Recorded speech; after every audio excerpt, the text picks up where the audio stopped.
오늘 본문에 보면요, 사도 바울이 하나님의 힘의 강력한 역사하심을 따라 우리에게 베푸신 능력이 지극히 크심이 무엇인가를 예를 들면서 예수 그리스도의 부활과 교회를 예를 들고 있습니다. 에베소 1장은요 2장 9절까지 연결이 되는 것입니다. 실제적으로 처음은 이 성경은요 장과 절로 나누질 않았습니다. 그냥 태초에 하나님의 천지를 창조하시느라부터 시작해서 요한계시록까지, 이 말라기까지, 그리고 신약에서는 또 요한계시록 마지막 절까지 이렇게 한 통으로 그냥 쭉 기록이 되어 있습니다. 그런데 이 장은 언제 나누어졌느냐? 이 성경 장은 영국의 캔터베리 대주교에 있던 램튼이라는 사람이 이 대주교가 이 장을 나누었습니다.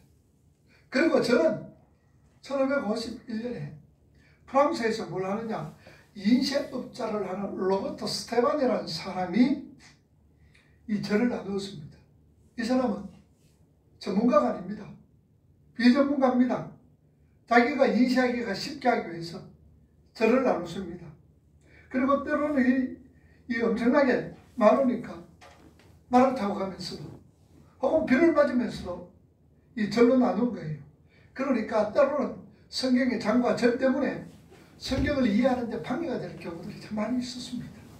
그래서 우리가 성경 읽을 때 이왕이면은 연결해서 쭉 읽는 버릇이 있어야 됩니다.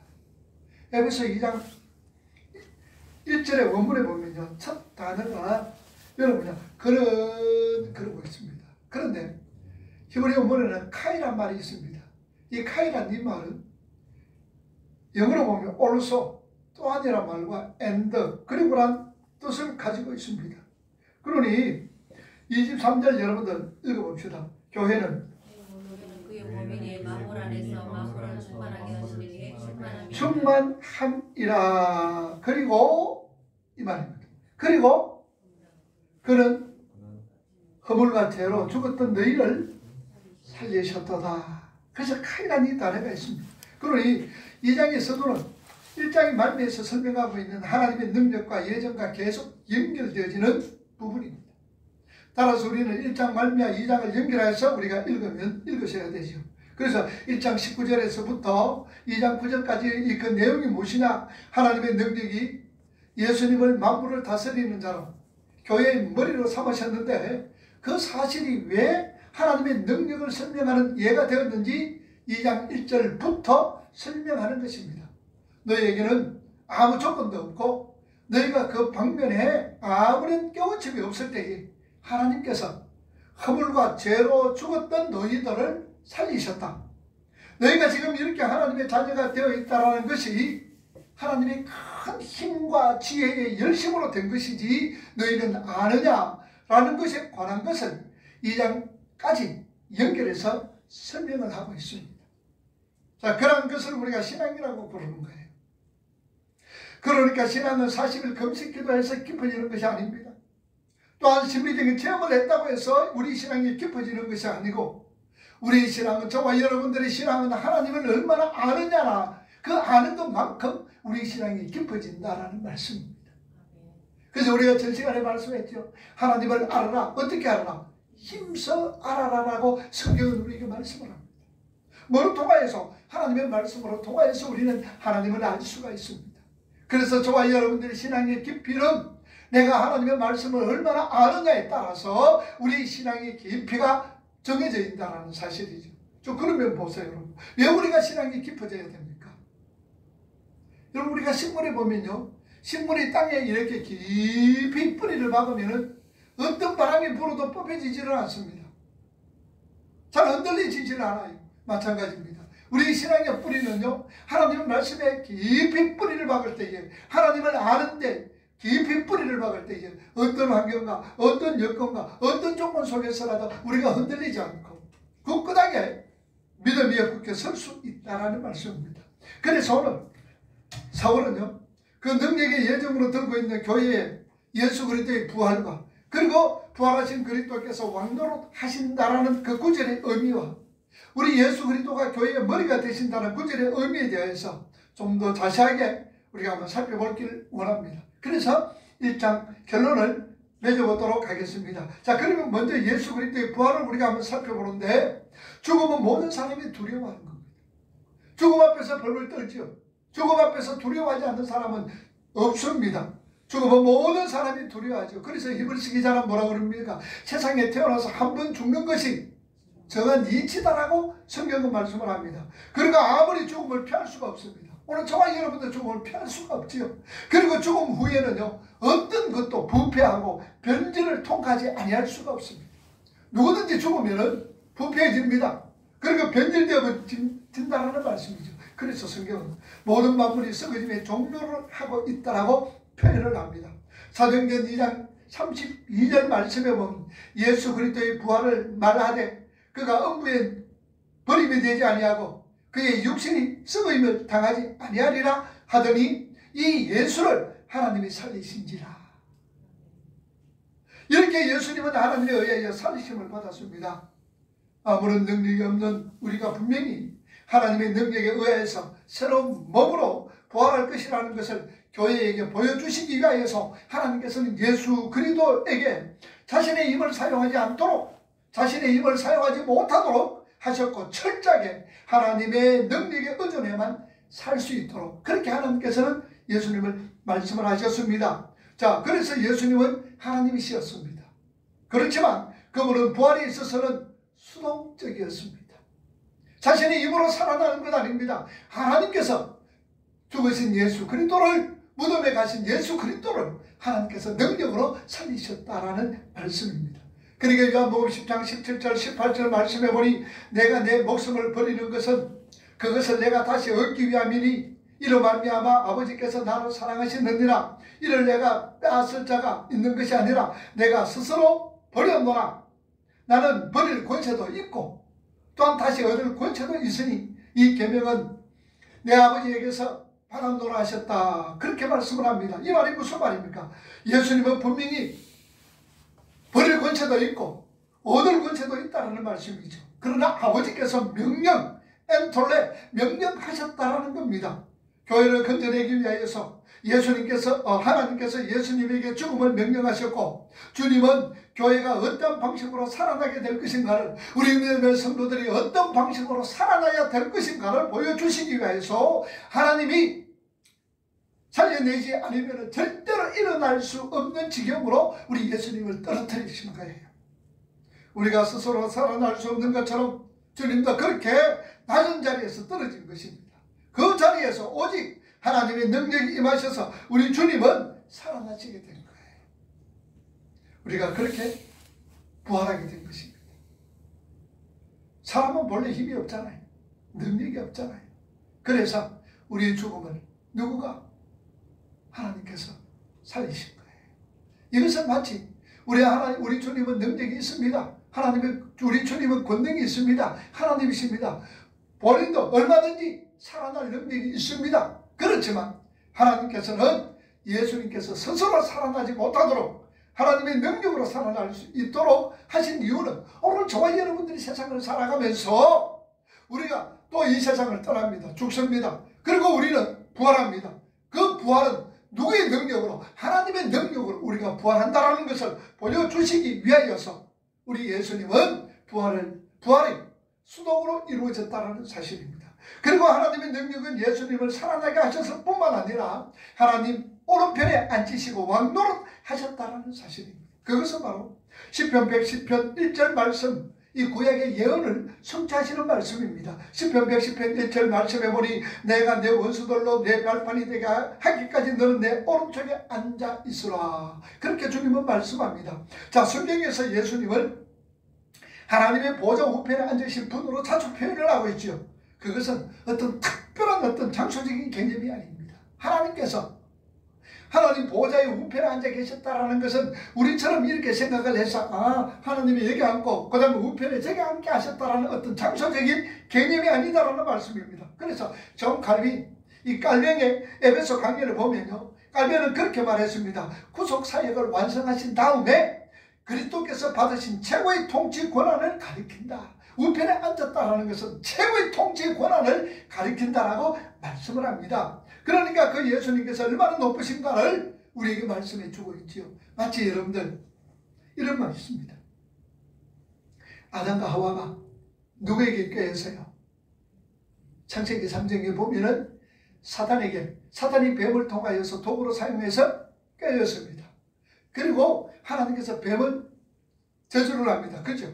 창세기 3장 14절에 뱀은 너는 종일토록 머물라, 종신토록 머물고 살아라. 흙을 먹고 살고 어떻게 살아라?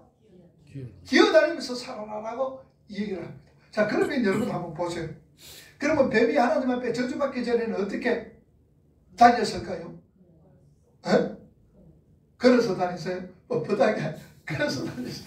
우리가 바로 그것이죠. 그러면은 바로 하늘 보좌 우편에 앉았다는 것도 여러분 뭐라고 하나님의 우리 예수님께서 하나님께 어떤 최고의 통치 권한을 주셨다고 그랬죠. 그러면 여러분도 뱀이 뻣뻣하게 걸어야 되죠. 그러면은 한번 봅시다. 저주받지 않았던 동식물들은 어떻습니까? 바뀌어졌습니까? 그냥 그대로 있습니까? 이건 뭘 의미하느냐? 여러분 뱀이 만약에 뻣뻣하게 걸어 다녔다면 하나님의 창조의 질서는 무너지는 거예요.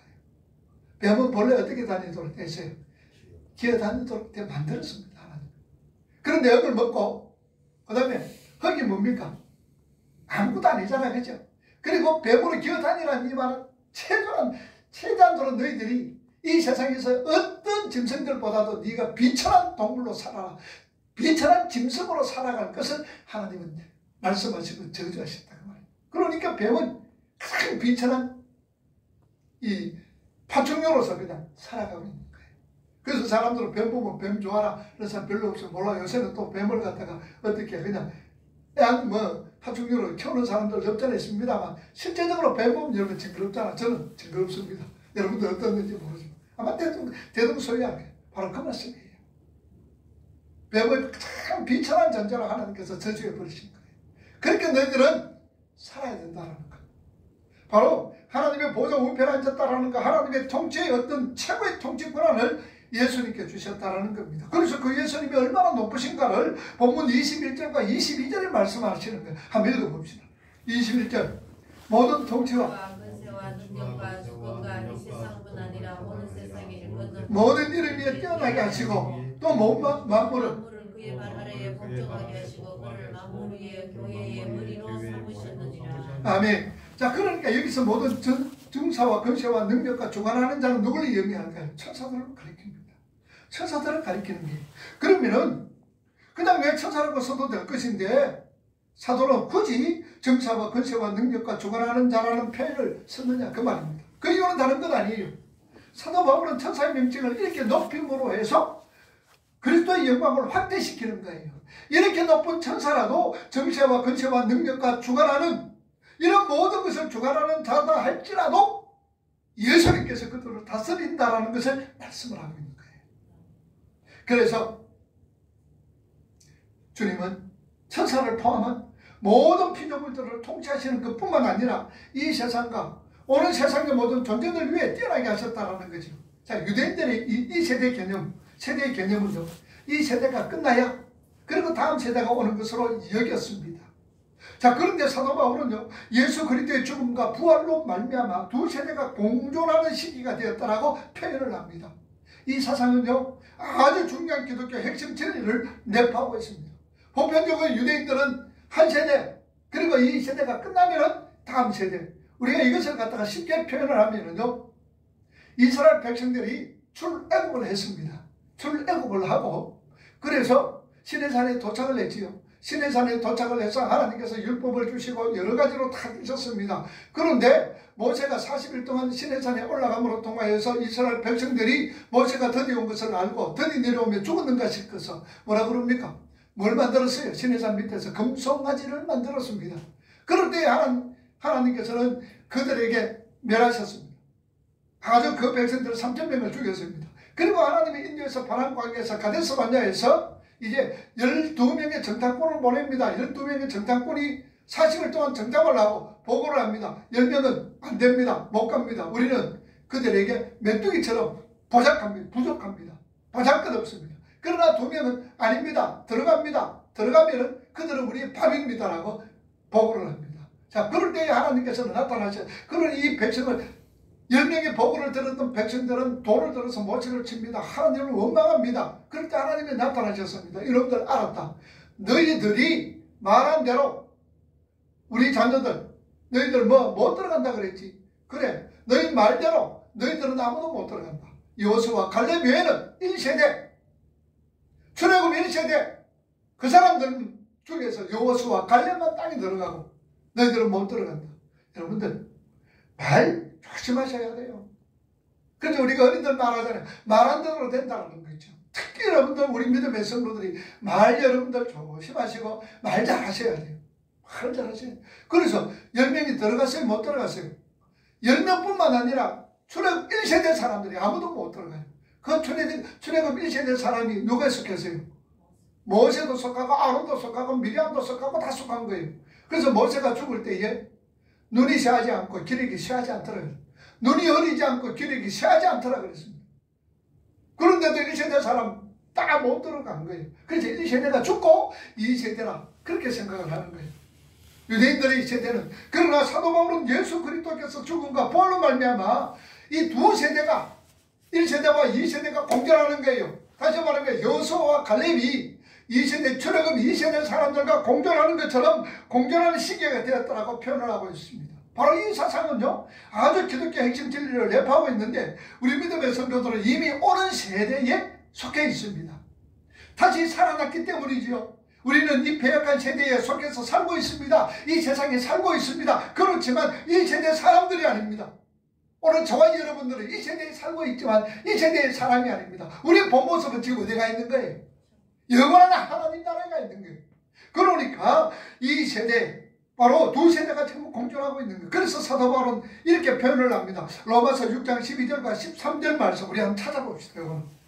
로마서 6장 12절과 13절 페이지수 247쪽.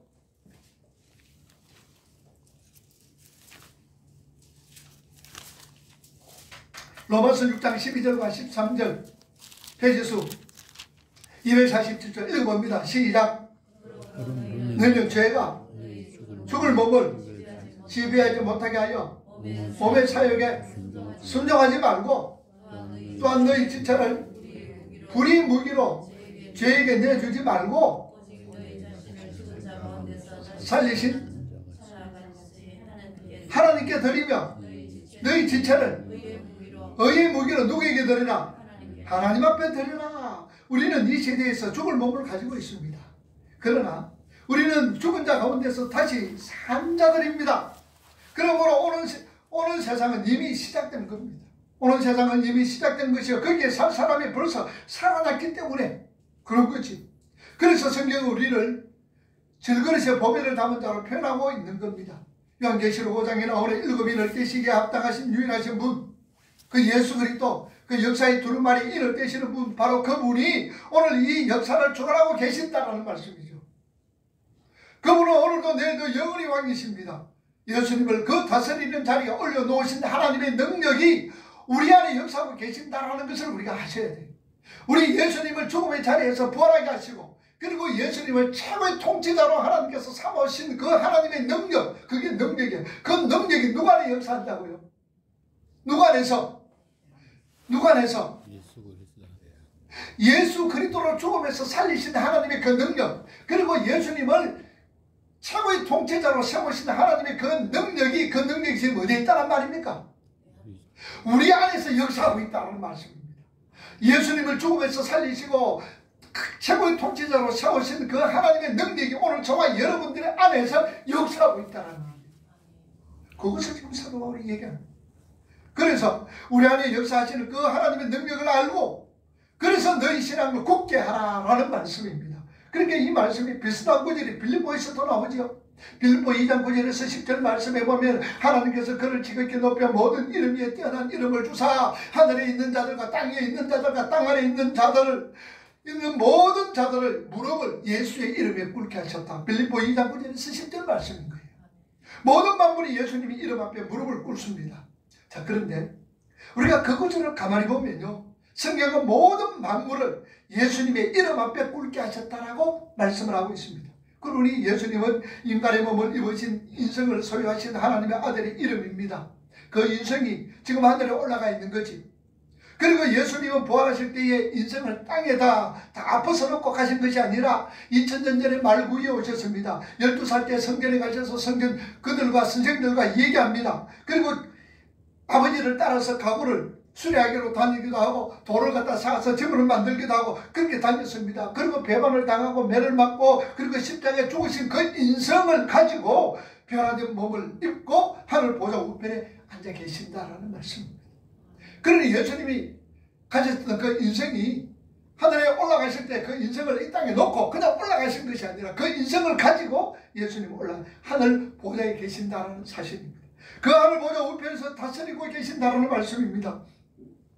사도는요, 사도 바울이 서신은 우리에게 이처럼 힘을 주고 있습니다.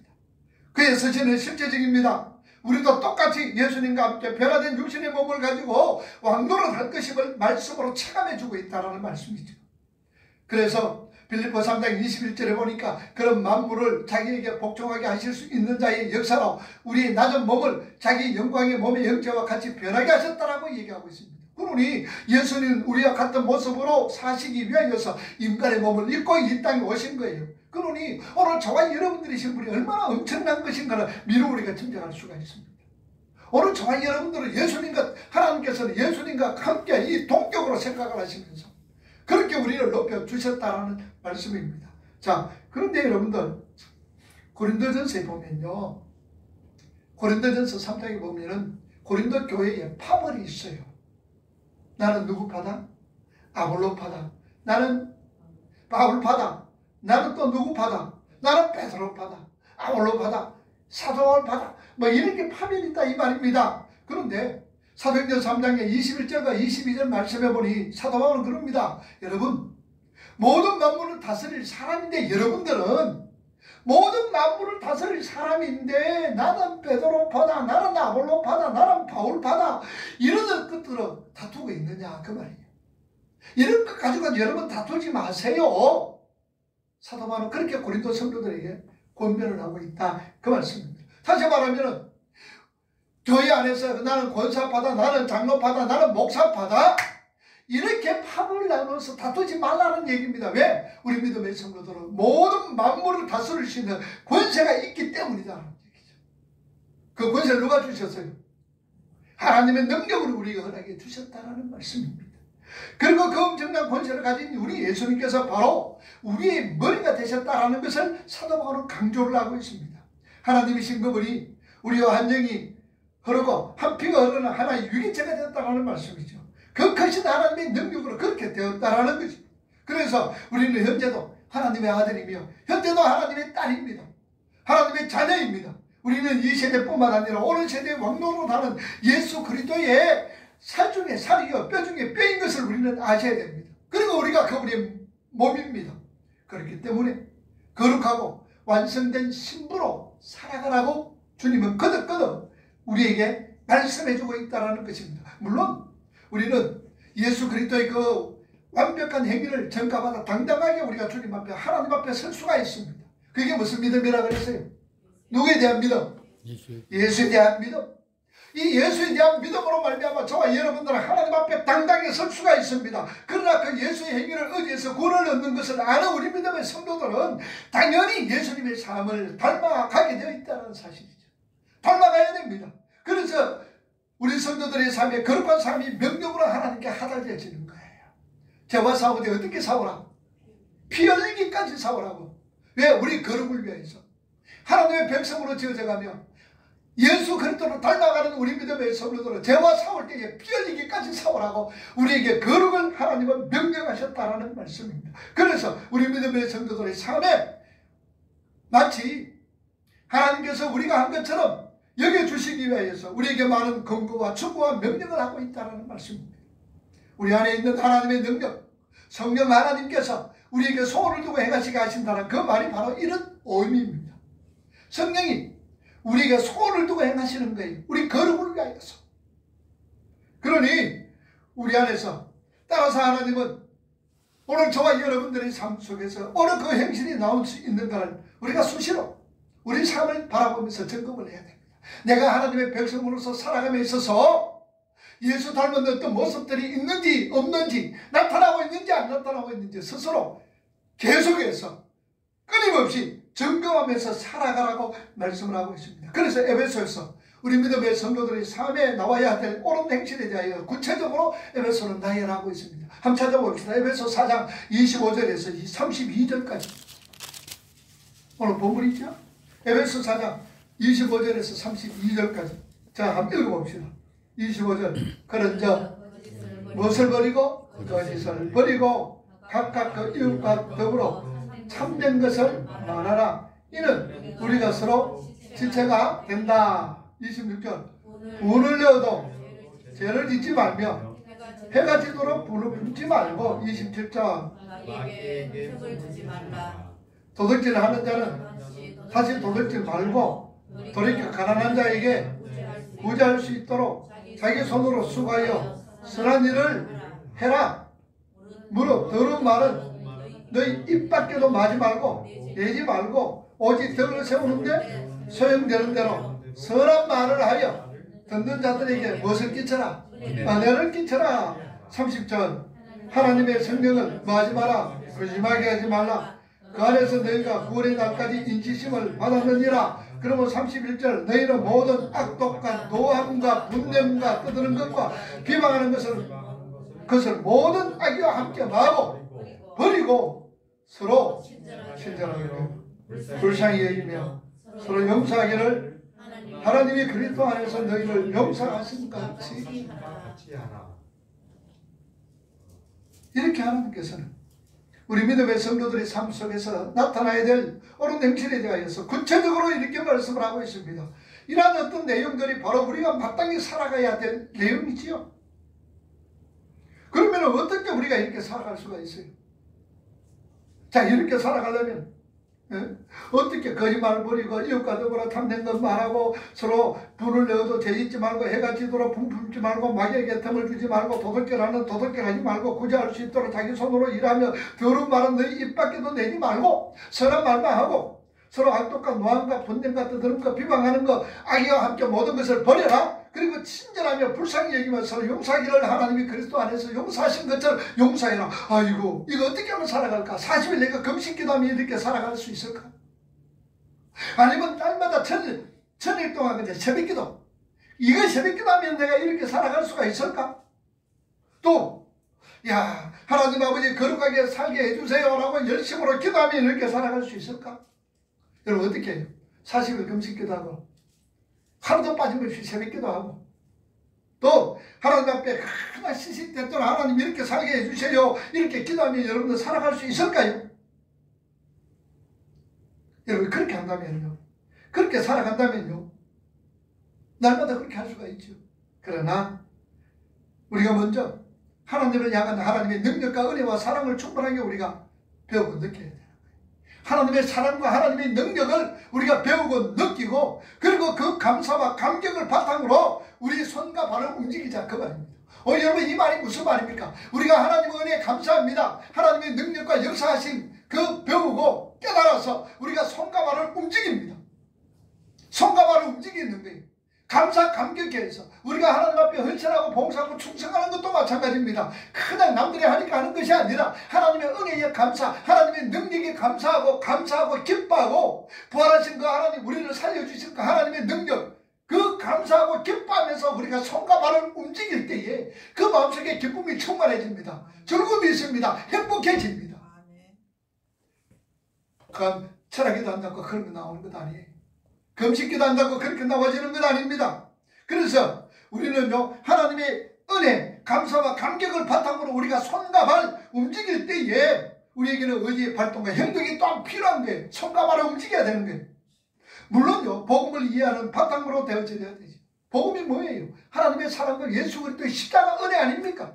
이 바탕으로 우리가 손과 발이 움직이실 때죠. 그 말입니다. 그래서 갈라디아서 6장 7절에 보니까 뭐라 그럽니까? 육체로부터 심는 자는 너희들이 심은 대로 거두라.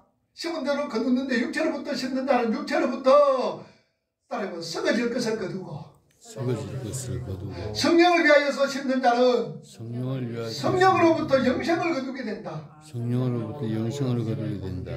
육체로부터 심는 자는 육체로부터 썩어질 것밖에 안 그라져요. 그러나 성령을 위하여 심는 자는 성령으로부터 영생을 얻게 되는 거예요. 바꿔 말하면 진짜 우리 믿음의 성도들은 육체의 영광을 따라 살지 않는다는 말씀입니다. 우리 믿음의 성도들, 하나님의 택한 백성들은요, 육체의 어떤 썩어질 것, 육체의 욕망을 따라서 그렇게 살지 않는다는 얘기예요. 하나님은요, 봄에 씨를 뿌리면 가을의 결실을 허락하십니다. 봄에 씨를 뿌리면 가을의 결실을 허락해요. 그러나 우리는 봄에 씨를 뿌려야 하고, 비가 부족하면 부지런히 물을 대야 하고, 가을이 되면서 무엇을 가지고 낫을 들고 가든지 어떤 뭔가 도구를 가지고 가 열매를 따야 합니다. 그 열매 누가 주시는 거예요? 누가 주세요? 하나님이 주셔요. 열매 하나님이 주십니다. 열매도 하나님께서 주시고 모든 상황 조건도 다 하나님께서 허락하십니다. 허락하셔야 되지만 뭐를 통하여서 뭐가 움직이셔야 돼요? 가만히 있으면 저절로 해집니까? 우리의 손과 우리의 발, 우리의 다리 움직여서 그 열매를 얻게 만드시는 분이 하나님이시다 그 말입니다. 앉아서 기도만 하면 저절로 추수가 되고 저절로 씨가 뿌려지는 건 아니지요. 앉아서 기도만 한다고 해가지고 저절로 씨가 뿌려지는 것 같으면 기도만 하면 안 되겠습니까? 하나님이 다 하시는데요. 그냥 앉아서 기도만 한다고 하고 있으면 저절로 결실이 맺어지느냐 그 말입니다. 또한 결실을 할 수가 있느냐 그 말입니다. 사람들은 그래요. 특별히 기도 열심히 하는 사람들은 그 중에서 야 모든 것 하나님의 은혜야. 그러니까 우리가 섣불리 나서지 말고 가만히 하나님이 해주실 때까지 그냥 기다려보자 라고 생각하는 사람 많습니다. 그래가지고 그냥 아픈 병을 가지고 그냥 아이고 하나님께서 고쳐주시겠지, 낫게 해주시겠지, 기도만 해보자 그냥 엎드려서 기도하다가 나중에 보니까 일어서지도 못할 정도로 병이 그렇게 중해가지고 꼼짝하지 못할 정도로 만드는 사람들이 얼마나 많습니까? 급기야 수술하지 아니하면 그냥 꼼짝 못하는 그런 사람들. 하나님이 다 하시는데 뭐 그냥 우리는 앉아서 그냥 기도만 하고 하나님이 하시는 거 가만히 보기만 하자 라고 여러분들 한다면은 아주 위험한 신앙입니다. 아주 위험한 신앙입니다. 실패해도 괜찮습니다. 실수해도 괜찮습니다. 당연히 우리는 실수할 수 있고 실패할 수밖에 없습니다. 그래도 뻔뻔스럽게 또 일어나서 해보는 게 성도의 올바른 신앙입니다. 이렇게 살자 됩니까 여러분들? 거짓말 안 하고 선한 말만 하고 그렇게 사랑이 되어집니까? 마귀를 틈타지 않는 길을 우리가 그렇게 마귀를 갖다 막을 수 있으면 틈타지 않는 그 기회 우리 옛사람이 살아 움직이는 거 그거 여러분 막을 수 있습니까? 아닙니다. 그런데 노력해야 되지요. 그래도 기도한다고 되는 거 아니다는 말씀입니다. 노력해야 됩니다. 손과 발을 움직여야 됩니다.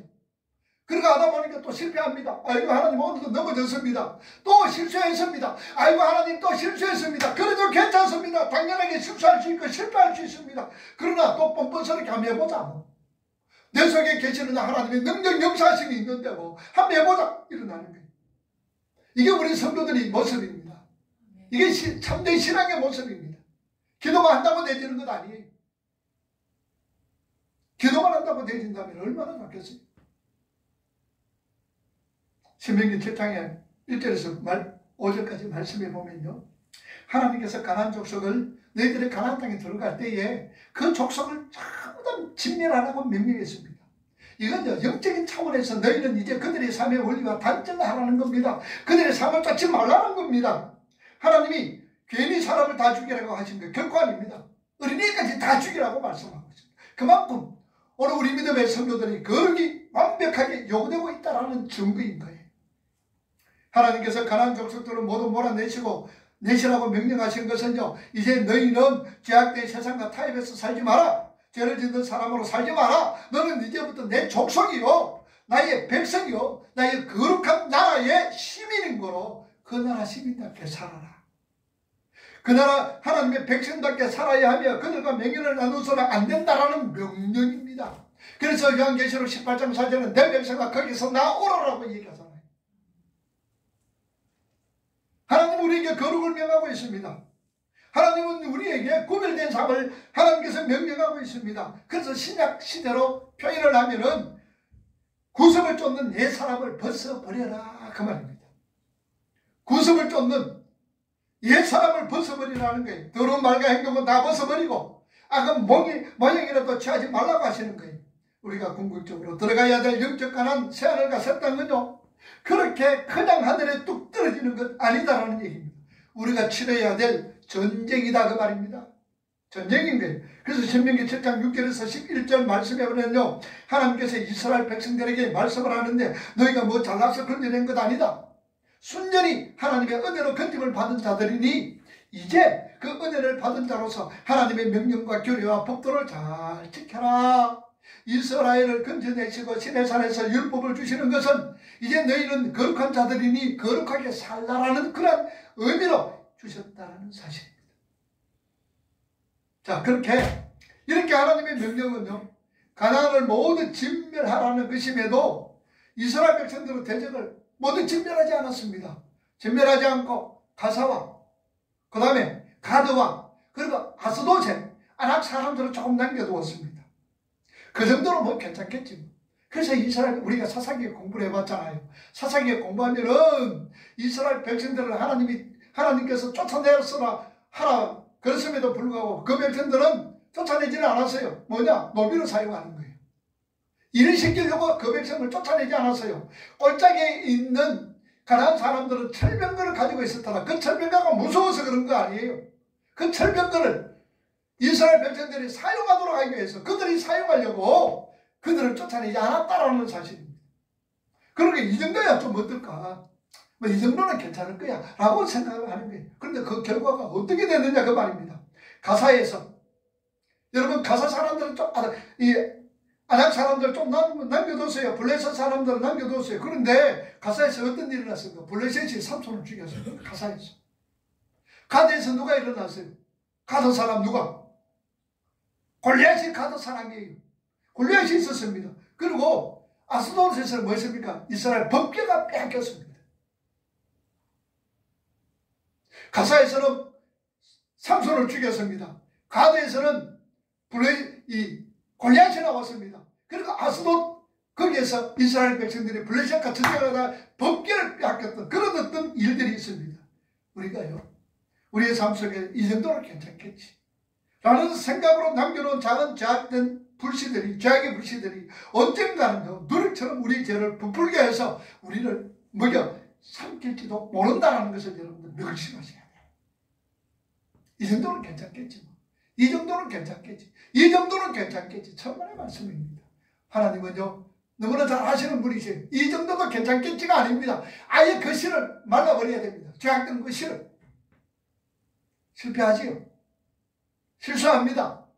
넘어집니다. 여기서 자살하지 말라는 얘기예요. 자살하지 마세요. 다시 한번 일어나는 거예요.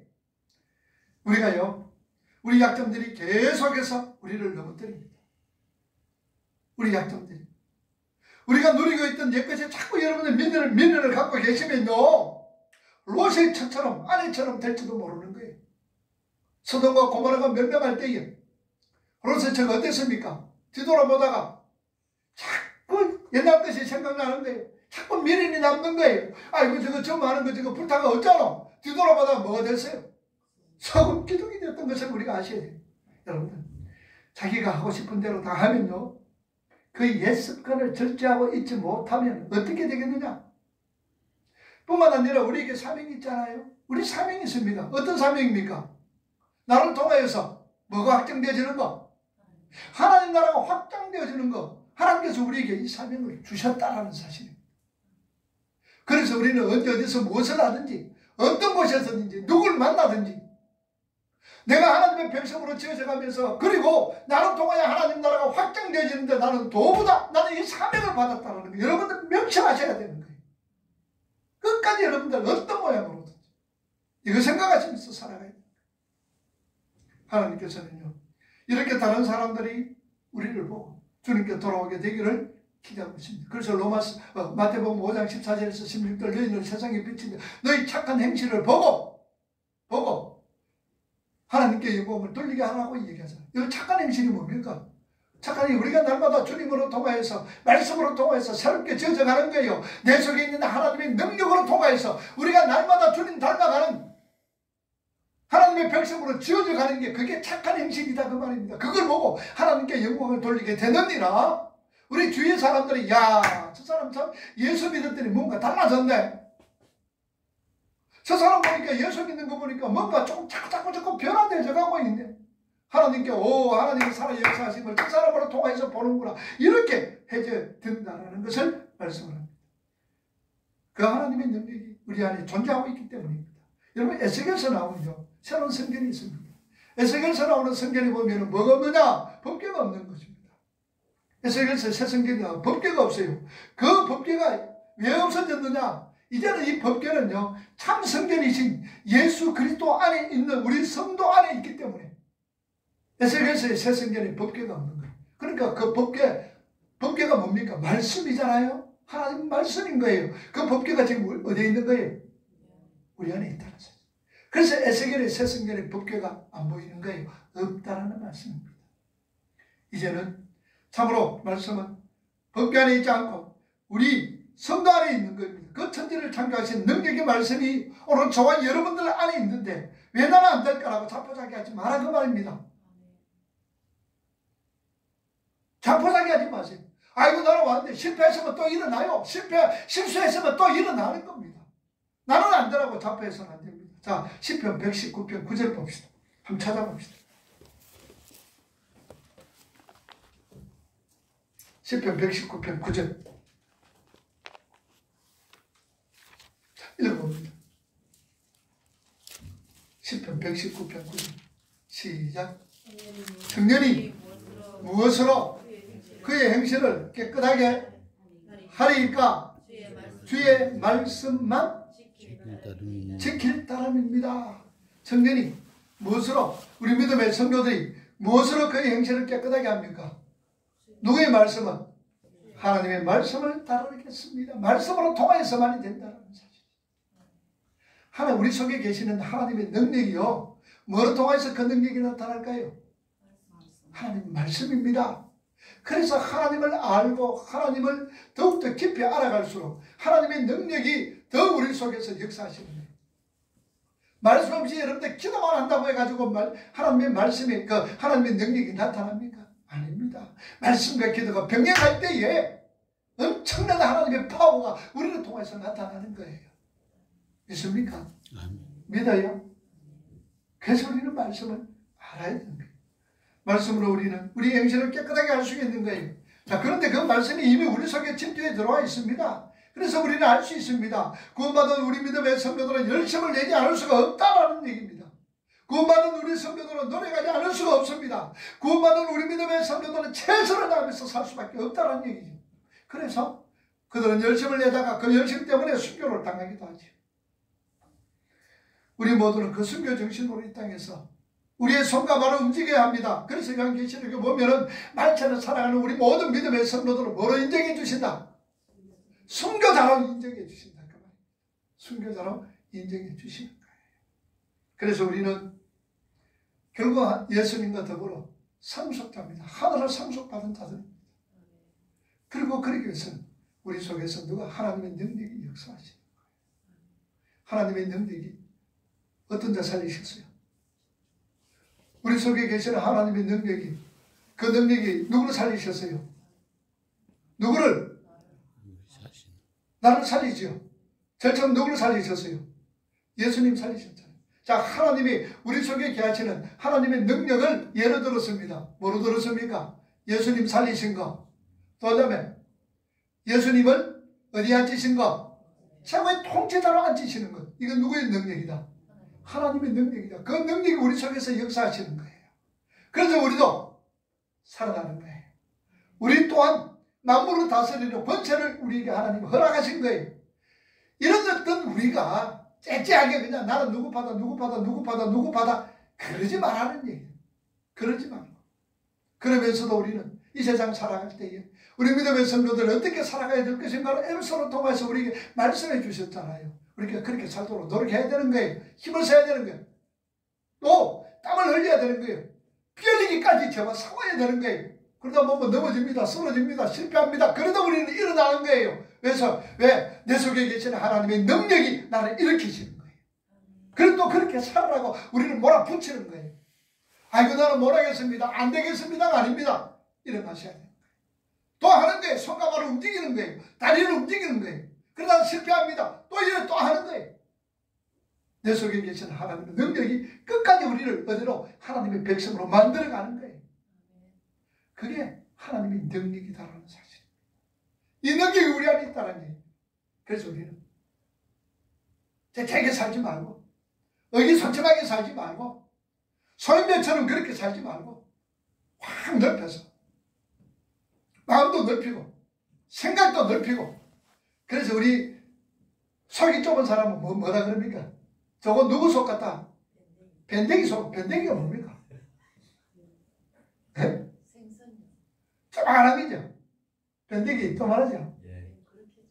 그래. 우리 속이 밴댕이 속 같다고 우리가 그러잖아요. 여러분 그렇게 살지 말자 그 말이에요. 그렇게 살지 맙시다. 왜냐? 내 속에 하나님의 능력이 있기 때문에. 우리는 만물을 다스리시는 권세를 하나님 우리에게 허락해 주셨다는 사실. 기도합시다.